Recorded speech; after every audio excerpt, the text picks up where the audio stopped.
Welcome to the SSI Orbit Podcast, a forum that explores everything pertinent to digital trust. And I'm your host, Mathieu Glaude.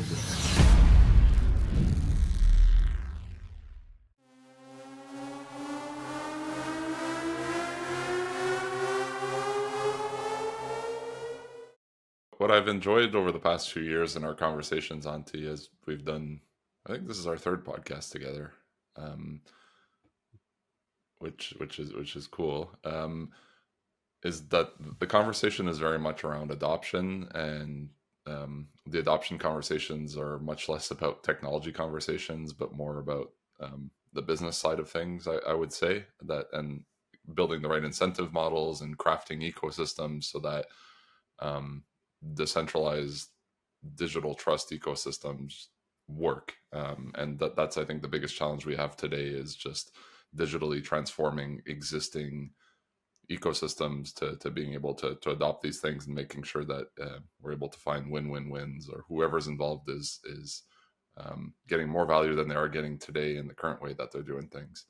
And so you wrote a blog post recently called The Adoption Challenges of Wallets and Decentralized Ecosystems, which I think is a good point to start, because I'm hoping we could have a conversation today around decentralized ecosystem design.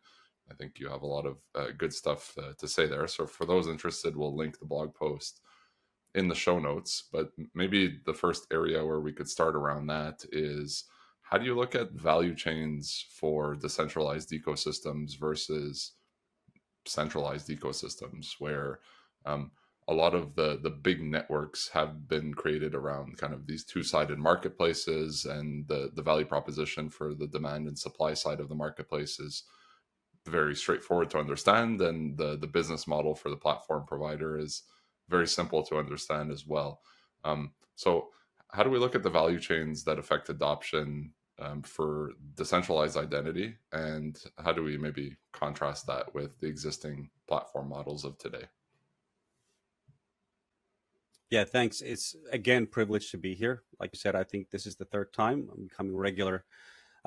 Really great to be here. And so, actually, I think on the topic, I've written a couple blog posts, and the previous one about a year ago, we wrote about more about the wallet wars, or it was sort of the war of ecosystems. And after that, just maybe a month ago, I released the adoption challenges blog post you mentioned here, and I think the war of ecosystems is a good example on what we see as the war happening right now. If you think about just Apple, for example, Apple is a master of ecosystems, but they're the master of their ecosystem. They're just master at building that, and they're a really great example of building a very long term, very multifaceted ecosystem where you can bring people in, bring consumers in, organizations in from different angles, and start to serve them with different kinds of services. And I think just the Apple Pay as an example is a really great example. That's it Apple Pay just didn't happen. Before that, you had a decade or over a decade of iTunes, and you started to purchase stuff from there, and you realized that, hey, I can now pay with these things with everywhere else as well. And what that happened, it created an incentive model for other organizations to join in and become recipients of that. Obviously, there's a lot more to that, the whole payments ecosystems, and but they're very good. Apple Pay is sort of the gateway drug into their ecosystem, and they don't want to let go. And you can imagine that if Apple is able to be in the future, for example, in every loyalty transaction, they are in very prime place to utilize that.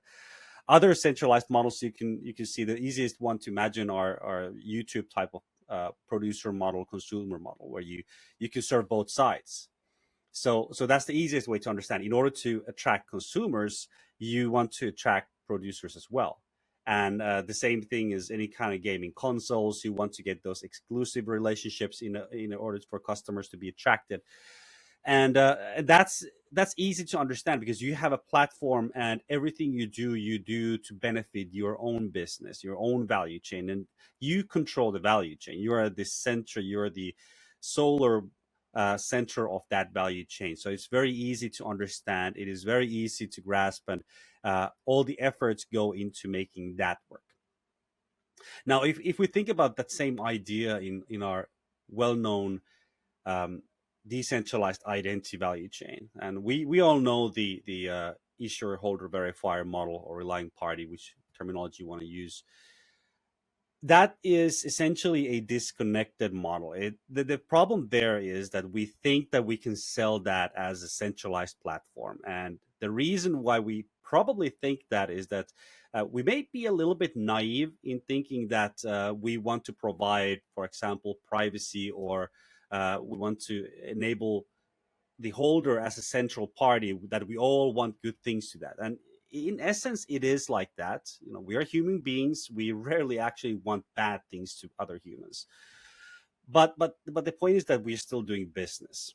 So any decisions what we do, we make from the basis and point of view of the business we are representing. So just for somebody else to say that, yeah, we're willing to give up a lot of money just to make the whole issuer holder verifier relying party triangle work, that's not happening. We would like for that to happen, but realistically speaking, we're not seeing that happen. And if you think about that triangle, uh, you can split it up into two parts. You have the issuance and you have the presentation.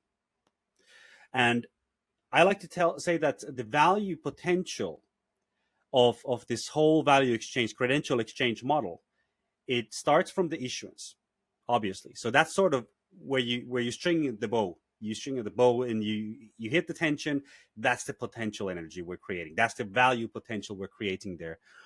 And that potential energy, that potential value is there only, and that's realized only when you actually use that. You can hold those credentials in your wallet for a millennia and it still would not realize the value.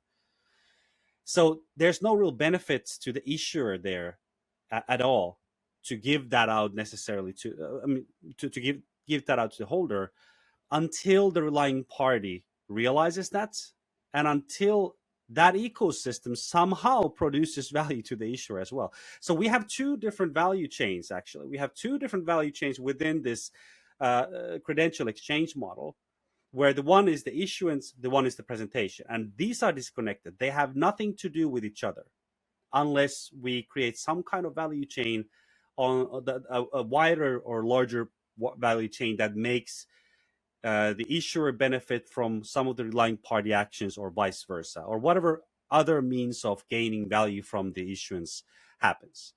And as we know from EUDR, for example, there are exceptions to this. So EIDAS 2, the European identity regulation that's now in place, it mandates certain issuers to issue at the stations, mainly public sectors, and that's a regulatory mandate. So it's they don't even need to request incentive; they just have to do that. So this is definitely this is something that excludes those regulatory mandates from happening. But that's the basic idea there, is that we are very different in the decentralized identity ecosystem. And I think we may be even a little bit naive in this, that we're thinking that we can just sell it as technology, whereas we need to think it not just from a singular technology value chain, but we actually need to think it in whole three, even four different layers. Yeah, I think it's clear in the traditional platform model that the supply or content producers in certain models, like you're describing, kind of like rent out their content or rent out their services or whatever input they're providing to the platform. The difference in the digital identity space as well is like the I don't know if you want to call Wallet the platform. If you're kind of an issuer of credentials and you're adding some value into the wallet ecosystem, but the wallets are closed. They're not visible to anyone. And so it even makes it ever more difficult for the demand side of the value chain to kind of understand what's there and discover and come in and get stuff. Do you see that as a challenge as well? Because if we consider like that two-side marketplace where the value needs to sit, so in the platform model, the content, for example, and in our world, the digital credentials, um, these things aren't visible to anyone. So it's kind of difficult at the same time for the demand side, where the value is actually created, to even understand what's there or even how to initiate it. Yeah, there's definitely challenges exactly like that. I think those challenges are solvable. Um, and there's I was just talking with about the e-receipt ecosystem earlier today, and we can talk about it that a little bit in a minute. But I've been talking about the e-receipt ecosystem with a couple different people who come from different areas from US, or some who have been working in China, and some who have been working in Europe, and we Nordics are doing our things, and it is obvious that the difference of approach is something that really affects how you approach the market as well. Or in this case, if you think about the issuer side, like you said, the supply and demand side in this case, what controls that? And especially in Europe, we see a lot of the things that are being controlled are controlled through regulation. Obviously, I love the meme where they say the US innovates and China copies and EU regulates, and that is true. And that what that also affects is a lot of the market dynamics. But I still think in every case, the best way to think about it is that who is most invested in the whole ecosystem. So if you just think about supply and demand, you can start to draw circles that would create an ecosystem. Like an issuer, let's say an issuer would be providing identification capabilities. That's the simplest we understand. That's very simple. So an identity verification would be very simple because it's used almost everywhere. So you can draw any number of circles between issuers and relying parties to create some view of an ecosystem. And that's what you need to start to doing, is to understand what kind of business ecosystems are actually here. And that leads to, well, who is able to bring those ecosystem members together? And there you start to see that, well, is there some kind of an industry authority that would be invested in making that industry ecosystem work? And obviously, if you think about travel, for example, I think travel has one of the strongest industry ecosystems. If you think about the players there, you have different players like ICAO and IATA there, and they're providing a lot of standards, and they're providing a lot of uh, market support. So they have to be harmonized. They have a singular need to make the travel ecosystem work. They want to make it secure. They want to make it sustainable and work for all the world. So they need to be thinking from global perspective, not just from geographic or regulatory perspective from their end. So there you start to see that, hey, we have ecosystem that is very strong, and they need to think the whole holistic perspective. So that, if you contrast what is a platform in decentralized ecosystems, that's where I would start the comparison from. The platform, if you compare, let's say YouTube in this case, the platform would be, let's say, aviation industry, where you would have the industry ecosystem, and you would have the main players, you would have the issuers, the holders, the relying parties. But the difference there is that the issuer may be a member of this ecosystem, or they may be a member of multiple ecosystems, or they may come from outside of that ecosystem.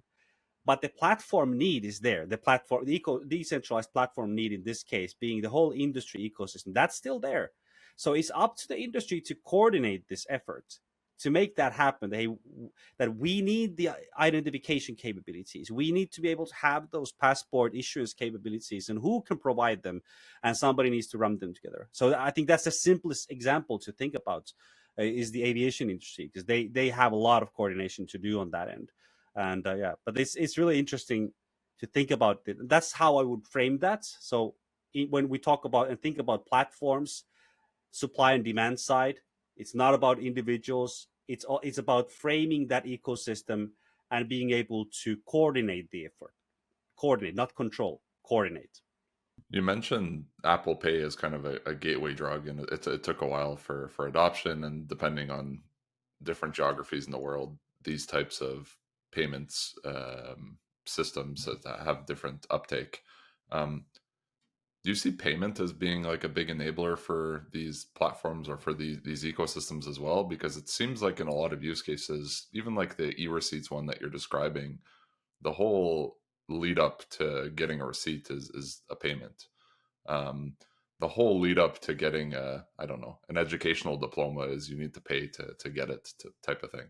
And so when you start to think about it in these platforms or these decentralized ecosystems, often the supply side of things will start from kind of a demand perspective where they want to be a consumer of something, whether it's a payment or whether it's something else. Um, do you see that as a good approach to getting issuers in an ecosystem, or kind of coming up with a value proposition? If the value is realized through verification, if you start from a verification where everyone is able to reap value directly from verification as a starting point, then kind of the next step is just kind of a logical next step in that process, which is maybe just a digitization or a different way of doing what they do today, like um, giving a receipt out or giving out a diploma type of thing. Um, is that a good lens to use when you're designing these types of ecosystems? I think the payment example is an apt one, but I think it's challenging because I'd be very careful in that, because the payments ecosystem is very complex, and obviously there's a lot of regulation there which requires that it's done a certain way, and there are certain players and a lot of under the hood players that fulfill certain roles. Um, it would be very tempting to say that the payments industry is a very good example, or the payments is a example of transaction which we should aim for. I would say that user experience wise, if you think about payments, it's probably the one of the transactions that happens most in the world. If you, just for you as an individuals, we just do that almost every day, multiple times a day. So it's very natural that that is something that needs to be very fluent, and that we need to maybe even piggyback some way. And if I would think about that, maybe it's hard because I don't want to say that payments is the most. It is the most important, but it's also the most mature one, because that's the thing, that we don't want to be naive that we can solve payments with digital wallets suddenly or somehow new. That's not going to happen. It's taken decades to actually create this current payment systems, even centuries if you think in long term.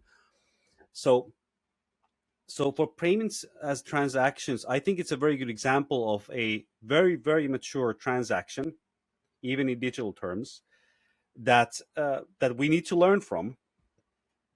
But and we may need, and we may actually be able to couple something to it. So so let's think about that more. So I will give you now the e-receipt example. I think that's a very good one. So if you read my blog post on the adoption challenges, I go through the e-receipt as an example of describing the two different value chains: the checkout part of the merchant, and then the usage part of that.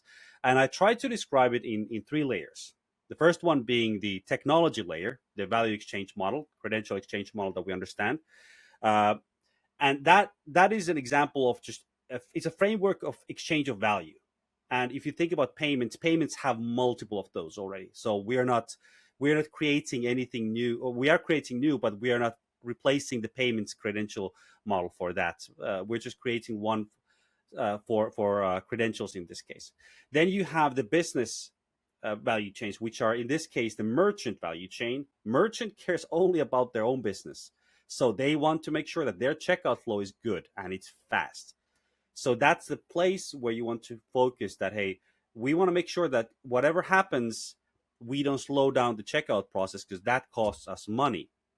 And the other side of that is the presentation side, which is, let's say you want to use it as an in your employer's reimbursement system, and that focuses really on how does the employer, especially if it's a large employer, how do they make that process as cost effective as possible. So they probably want structured documented information that you receive, so that it's very easy for employees to input that information, so there's not work time done for that, used for that, and the expense reports, administrative costs go down. So that's sort of another value chain. There's huge benefits there. There can be mainly costs on the merchant side.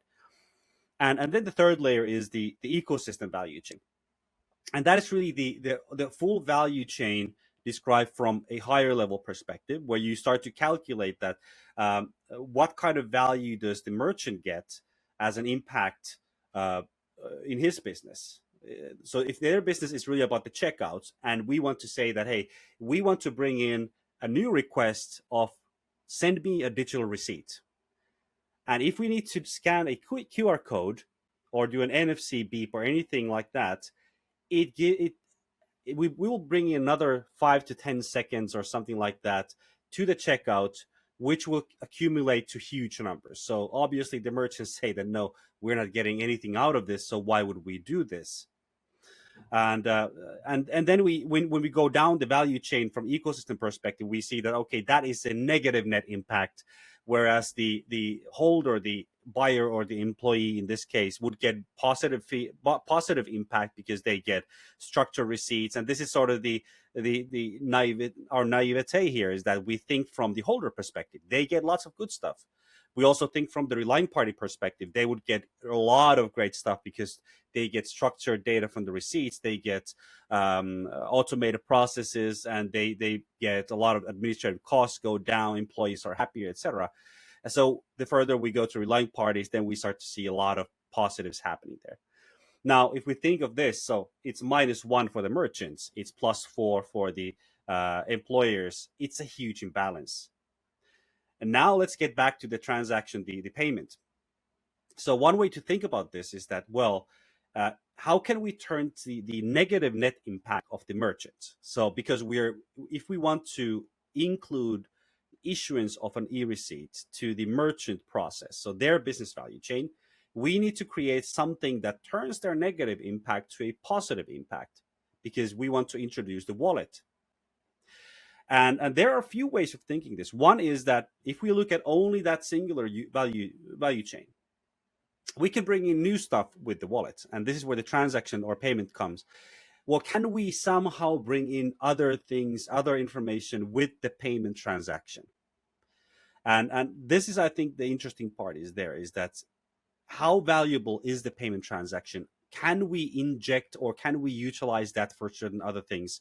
And as we remember, there's a huge amount of players and things under the hood, so it's very difficult to actually become part of that ecosystem and try to suggest that, hey, I want to bring in something from my wallet here. So we need to also think that. But that's one way to think about it, is that what other problems there may be for the merchants that could be solved with the wallet. So it's not about necessarily can we, in this case, hijack the payments. We hopefully will see that happening at some point of time, but not at first. It will take its time before any kind of payments come in. Maybe payment verifications. We have those coming. We've had those in Nordics for a while already. I know that not everybody has those, but definitely verifying payments, for example, is something, or account to payments.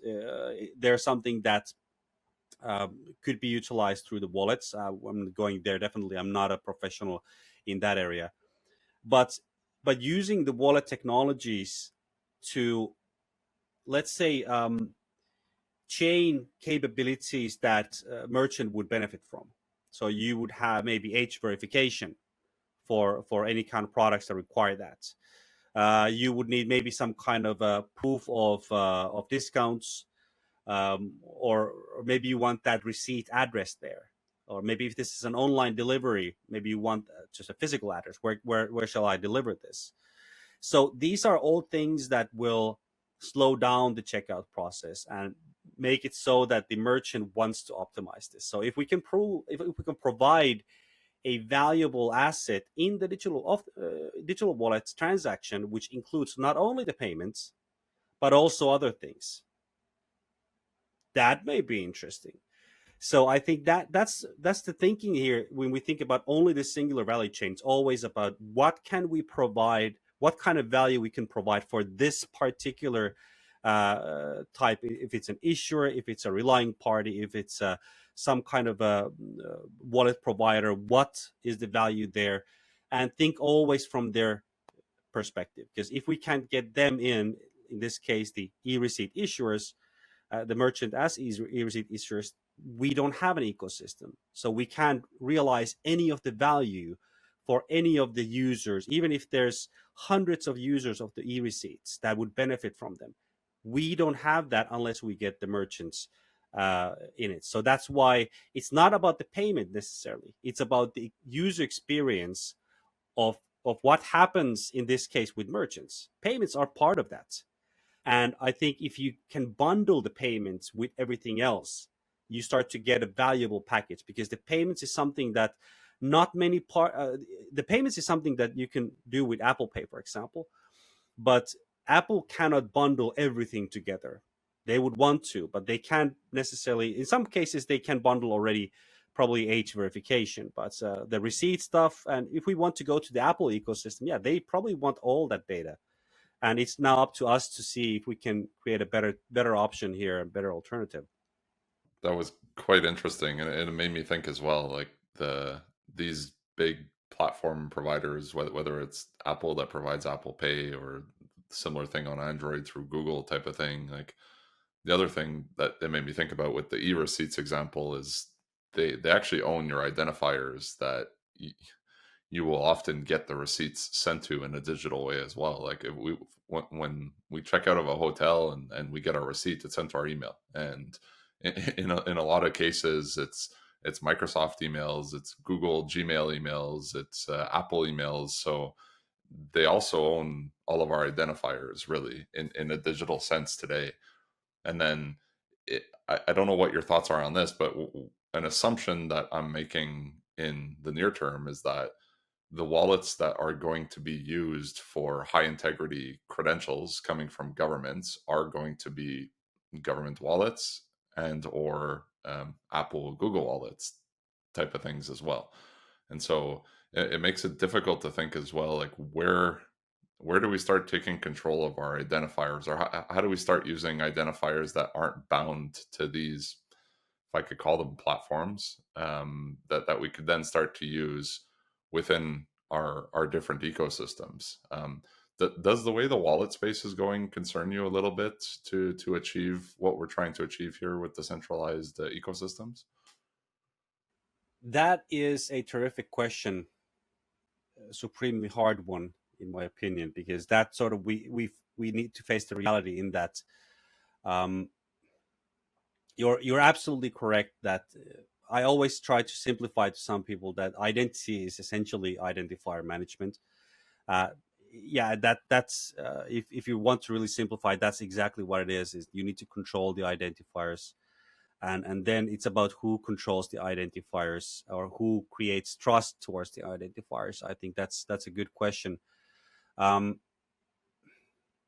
I think it's always maybe one way to look at it is that identifiers are really about anchoring your identity to a governance model or ecosystem governance framework in a way.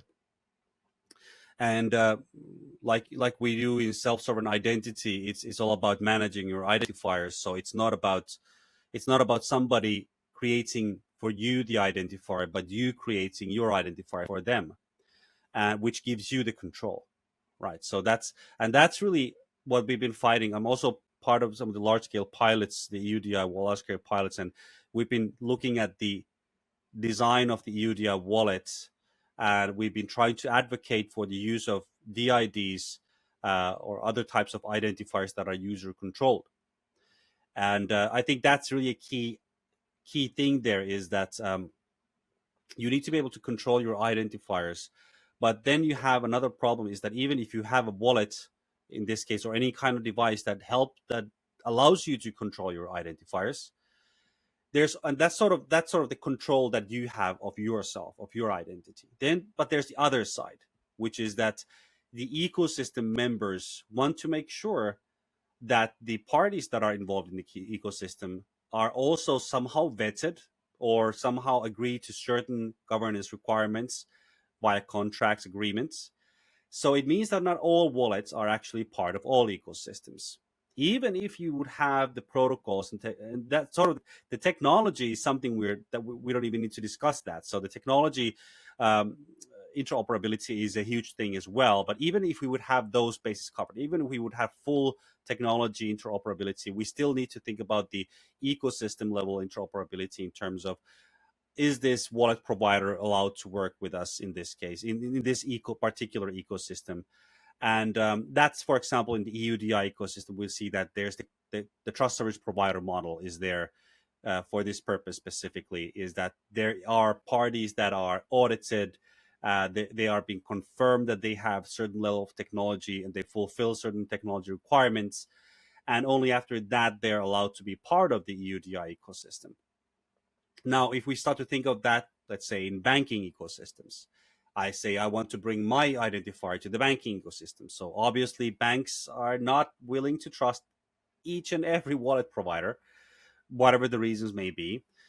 So I think that's a quite dual question, because even if you find your perfect privacy preserving wallet, can you use that wallet in all of the ecosystems you want? So are we actually going to be facing a situation where we after a few years we're seeing that we have 5 to 10 wallets, and just because I want to be part of X number of ecosystems, and not all of my wallets are part of those? So I think this is the interesting adoption challenge we're going to be seeing, and it remains to be seen how that's going to be sorted out. But that's the problem that we're going to be seeing. It starts from there: control of the identifiers and trust in the parties that actually manage those identifiers, and we use to sign those keys, because banks want to make sure that if you're signing things with your wallet, that your wallet is appropriately secure and up to certain standards. If they're not, they're the ones that are going to pay. So again, we come back to the liabilities, we come back to the governance and agreements. It may be a good point to jump back. You had started describing this a little bit about looking at the value proposition for each member within if you want to call it a supply chain or transaction, or within an ecosystem. Have you been able to develop some sort of framework when you're looking at a new ecosystem, and maybe there's an example of an ecosystem that you're working in that you could use here, but just when you're looking in and you're starting basically from zero, and you're looking, hey, how could I digitally transform this ecosystem using digital trust tools? Is there a framework or some thinking around that you've been able to use in order to really push the dial or move forward with uptake in different ecosystems to actually create these decentralized data exchange models? I haven't found a generic model yet, but the approach is actually very similar to when you would look at this from a singular business perspective. But you just need to step up the ladder a few steps. So to me, the only way to develop ecosystems, like decentralized ecosystems especially, is to take the high level view. So you can do it from if you just take technology providers, for example. We have a lot of wallets that have been creating wallets, and we have a lot of parties that develop technologies in this space, and they want to sell them to parties that are interested. But when you start to think about the value chain from decentralized perspective, as I said, you need to think it from the top view, and you want to start to think it with those who actually get most value out of it and who have the problems in that ecosystem space. So I'll give you an example of another EU project I'm working on. So I'm part of this EU-funded program called FEMS, PHEMS. You can find the website at fems.eu. It is what we call right now, it's a pediatric health data space. The FEMS is in short for a long word jumble, which I don't go here right now, but it's essentially what we have there is we have multiple European pediatric hospitals, and they want to enable access to the data that they hold. They're data controllers, obviously, but they want to enable access to research. They want to scale that.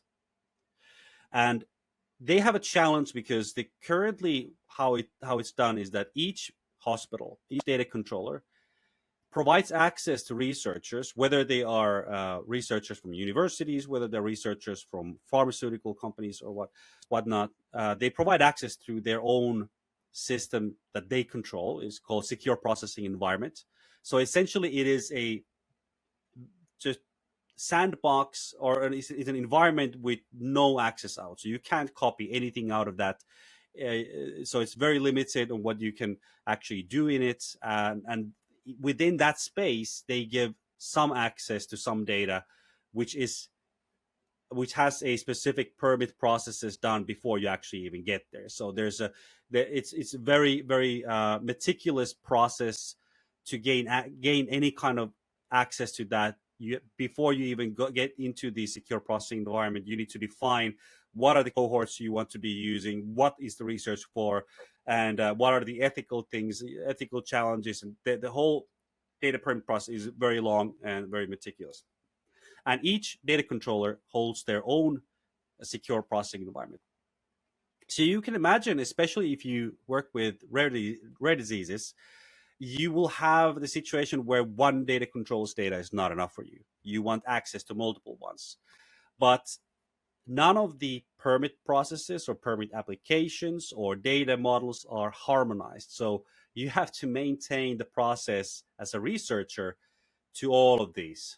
So if you want a lot of data, if your research needs a lot of data, you need tens, even a lot of data controllers. So currently, the scaling of this is impossible. You cannot do it like that.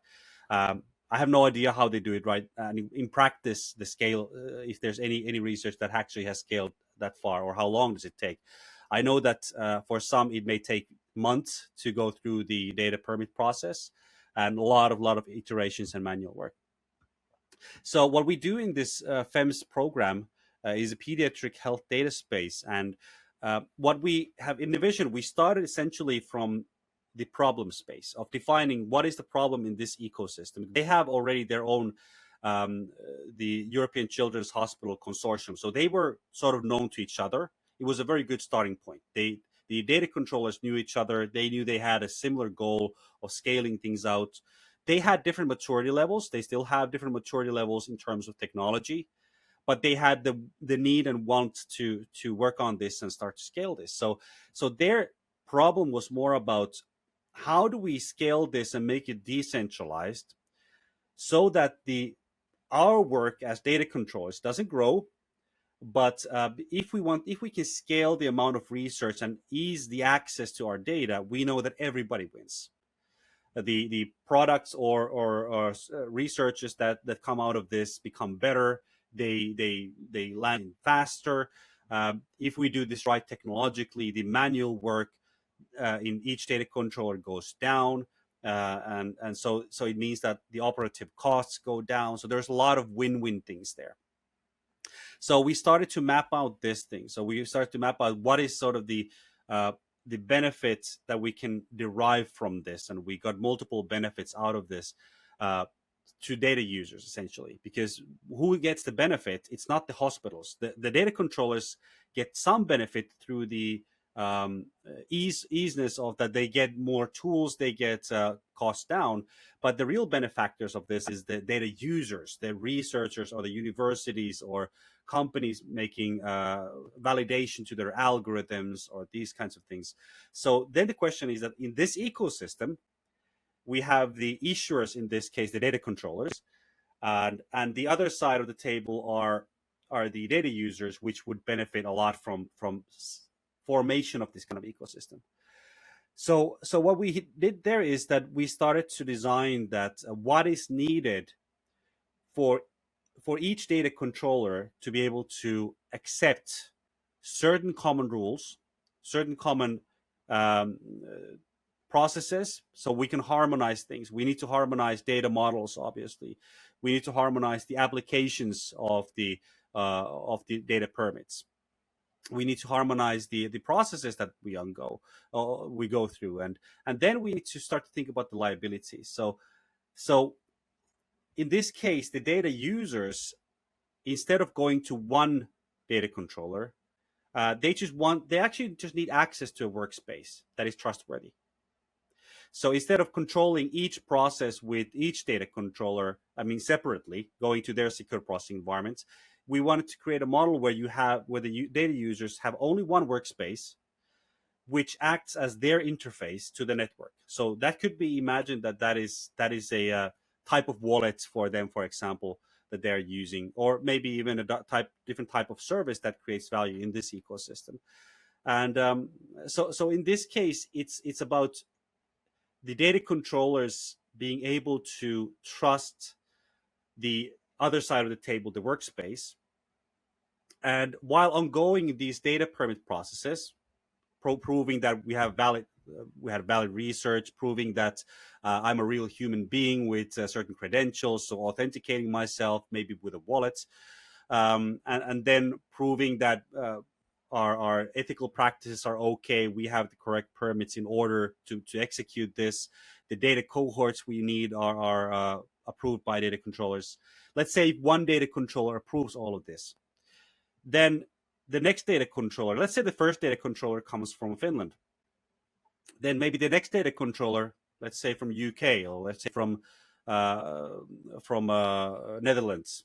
We have all of those in the project. So maybe they trust the Finnish one so much that they said, okay, we see that the Finns have already accepted, so maybe we can do this easier. Maybe we can trust a little bit more. We don't need to necessarily go over the whole process, but we can just say that because you have already a verified data permit as a credential, maybe we can trust you as well. We'll give you our data credentials as well. Obviously, data controllers are very restrictive and they want to make sure that everything is okay. So it's their responsibility. So I'm not saying that this will be just everybody accepting others. But what I'm saying is that when we create transparency in this case, that some others have trusted, we are able to increase the trust. We are also able to increase the processing speed of the whole research, if you think about it, because the researcher just needs to go through the workspace and submit the data processes, the data permits through that to all of the data controllers. So you may be able to reach tens, maybe even in the future, hundreds of hospitals through just single user interface in this research ecosystem. And so we're just designing this, but I'm very happy to say that the current design is looking very promising. In it, that we can the organizations involved have been giving us very good feedback. Many are very excited that, hey, this is something that really is able to scale this. And at the bottom of everything is really the governance model. It's not the technology only. We have designed it with decentralized identity tools in mind, but the governance model and the roles and relationships and liabilities are really at the key there. That what kind of agreements, in this case, a workspace provider would need to agree to in order for the data controllers to accept their researchers or the researchers that come through them. So in order for a workspace provider, this is now we get back to the thinking about the wallets and the multiple ecosystems. In order for a workspace provider to become part of this, so they need to sign agreements, they need to have either auditing or self-audit their systems, and they need to accept liabilities through contracts. They need to accept that they know what they're doing and they agree to the processes they need to go through. So the role is not about technology. The role is about accepting liabilities and making sure that your process, your system runs through those steps. Because if something happens, and some skeptics may say that there's always the brown stuff that hits the fan. That's what sort of the data controllers are worried about that. And that's understandable. And that's, if you think about that setting, we have workspaces, we have hospitals and data controllers, and we have a governance entity now. So we have an industry body in this case that is coordinating the efforts of all of these, so that we can make sure that this ecosystem actually runs. And we haven't even gone to the incentive part. So that's sort of the next thing would be to think about what kind of incentives, in this case, would a workspace provider need to be able to, that they want to accept those liabilities. So you need to think about that internal economic model as well as external one. And yeah, so I'm getting excited about that. So I could talk another hour of this topic. I would love to get into the whole topic of incentives, but maybe just one quick one before going there. Within a data ecosystem or a decentralized ecosystem, you've just described in the context of data controllers in the pediatric space. Um, you talked about an ecosystem that knows each other, so they probably have different things to say about each other or claims to make about each other because they already have that trust kind of created. And in thinking about trust management, thinking about just being able to see bilateral claims between one party to another definitely enhances the level of trust and could kind of enable certain things to actually work. You talked about the roles, relationships, which could kind of be this, and the liabilities. How important is thinking just from a business architecture perspective within an ecosystem? Then we'll get to the incentives, but um, in order to make things transparent, how important is thinking about kind of public data within an ecosystem versus more private data, which has to maybe do more about the transactions between two entities altogether? Do you start to see a clear differentiation and a need within an ecosystem before you even get to the wallets and credential exchange to have some layer of public data that actually makes all of this available, or that actually makes all of this work? I want to make sure that I understand, because you said public data and then you mentioned transactions, which are, in my opinion, two different. Transactions are generally not public. So, want to make sure what you meant by public versus private in that case. Yeah, so for me, someone asking a data controller for access to research data type of thing is a private transaction that happens between the two of them.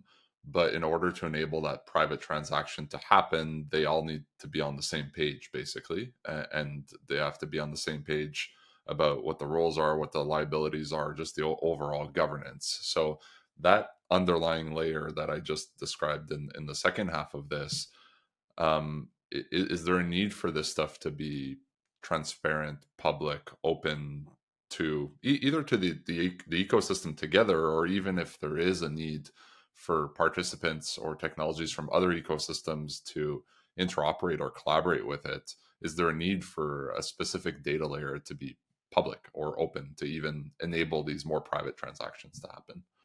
Mm, yeah, yeah, very good. Okay, now I get you. So yeah, definitely. There you could describe it as multiple layers in an ecosystem. So um, in our particular use case, we describe what we call layers of trust, where we define four different types of trust layers that need to be in place for anybody to actually trust anything, and all of those layers need to be anchored into some governance level of governance. And usually, those governance mechanisms have what I call trust mechanisms. So, different kinds of technical pieces that allow you to verify that a certain requirement has been met. For example, one would be that are you a technically at the same level? Are you audited at the same level? That could be sort of the technical infrastructure layer. This may take different forms. For EUDI, obviously, it's going to be the auditing of the qualified trust service providers and their technical auditing capabilities. But then again, there's the next layer. Layer two, what we have is the ecosystem membership layer, and that's where we have trust registries. So the trust registries are all about tying in the roles. So they're not tying in the technical capabilities. They're not tying in the wallets. They're tying in the role. And the role in this case for us is the workspace providers. It is the data controllers who have signed an agreement with the ecosystem governance entity. So it's not necessarily a technical provider. It is the business provider. And that is about understanding that is your contract and agreement in place? Have you accepted the liabilities? And that's the second layer. And then we have a couple other layers that deal more about trustworthiness of the exchange data, whether that's machine learning algorithms or machine learning models, or any kind of data processing algorithms, or the identities in the network, which are more about the data users or the researchers, project entities, etc. And within that scope, you can find that there's the public ones, or actually these are public in within this space. That's Yeah, actually, our network design allows that anybody could read those if they would want to, but they don't get any benefit out of that. So it's more about the trust registry is there to assert that certain identities, certain roles have been for this party are there, and they have signed agreements. So yeah, definitely we need all of that, because that's the basis that if we want any kind of a decentralized trust to be formed, we need to anchor it to something. Whether that form of anchoring comes from, let's say, a trust registry, which is much more public many times. It could be public, it could be private, or whether it's a credential or another some other technical mechanism within the exchange. That doesn't really matter. We know, for example, that the carry technical system carries its own mechanism to prove the events that have happened with your keys, and then you would use another infrastructure to just to validate and verify those to get those witnesses. So that's another way of thinking it. For us, it's been that the technology is the lowest level, and then the ecosystem roles which tie in with the governance, and the business models and liabilities, and then more about the content, about who are you, what is your is this a valid project, what's the data we're actually processing. So we have those layers, very similar to the trust over IP four-layer model, but we've created our own version of that to make sure that it's understandable and it's fit to our purpose. Now, talking about incentives, this probably is part of the framework of looking at an ecosystem and designing it. If you don't properly understand the incentive mechanism for each participant, it's kind of not going to work.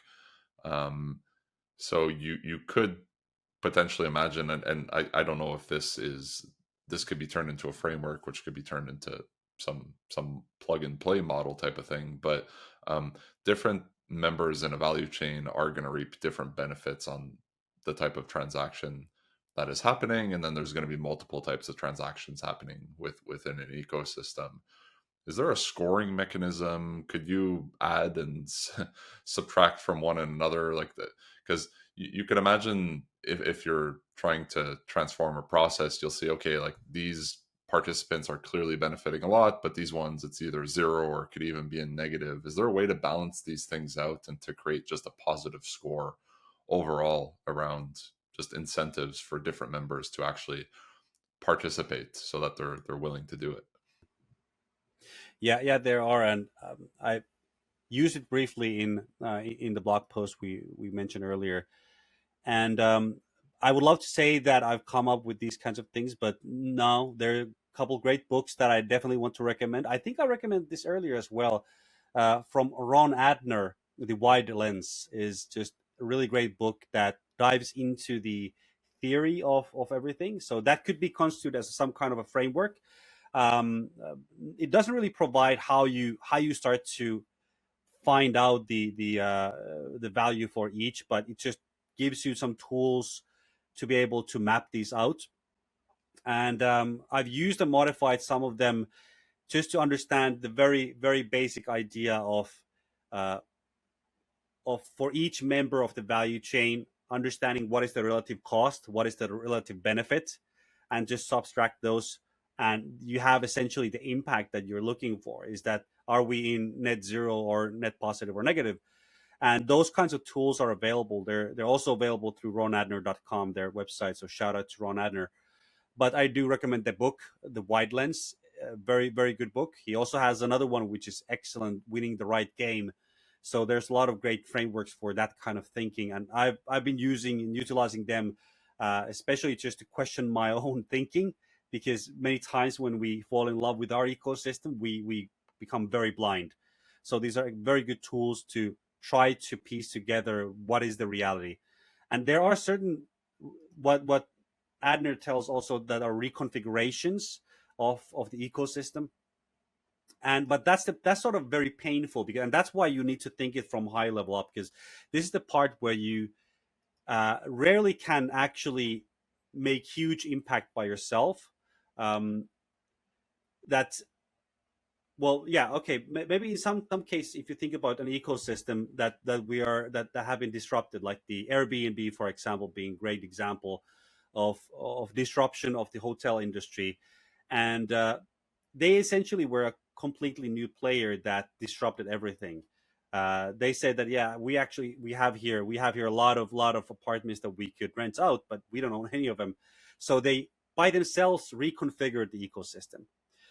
In decentralized setting, it's also something. What the reconfiguration may be, it may be a lot of things. You can add parties, you can subtract parties from the value chain, you can combine forces or even separate, relocate them. So it's really about trying to figure out the full value chain, and that's what the platform economy is about. Is thinking about that. Whom can I replace? And I think in decentralized ecosystems, it's the same thing, but we need to look at from maybe even wider perspective, and the change may be a bit harder for that purpose, or I don't know exactly. So we're still very young in this space.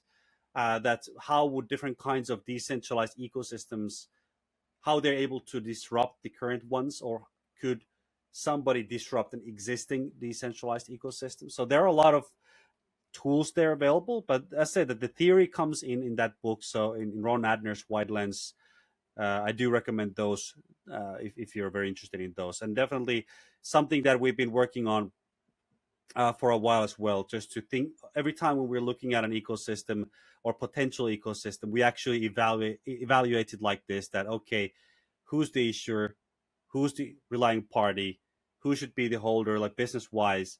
What's the benefit of all of this? Why would they do this? Or is it part of would it be in anyhow part of their business plan? And if we want to validate, we just ask them directly, hey, is this in your plan? Okay, what's your business like? How would you feel if something like this would happen? Do you feel this is your role? And so it's really, you need to comment from a perspective of the whole ecosystem, not necessarily even drive your own agenda, but in this case, the goal should be really to how do I make this full ecosystem work? And I do see quite rarely that kind of approach right now. And I do think that's if something I've described myself as an ecosystem architect, and that's something like you talk about business architecture. This is also involved in that. So ecosystem architecture in terms of understanding the business and the technology and the governance of the ecosystem. So we need more people like that. I believe we need more parties that understand the value of making a ecosystem value chain work. If you can't make that work, we don't have any value. We don't have an ecosystem essentially. We just have players who say they're bringing disruption, but nothing really happens. Yeah, so for anyone looking to be the new platforms, all these things are going to be extremely vital to your success. So I would say Antti is a great person to chat to about this. Antti, thank you so much for I doing agree. this again with me. I really appreciate your time. I always very much enjoy these conversations and learn a lot, and I'm looking forward to our fourth one. That's wonderful. Thank you, Matthew. It's always a privilege. Hopefully, you got a lot out of this. Whoever is listening, thanks so much.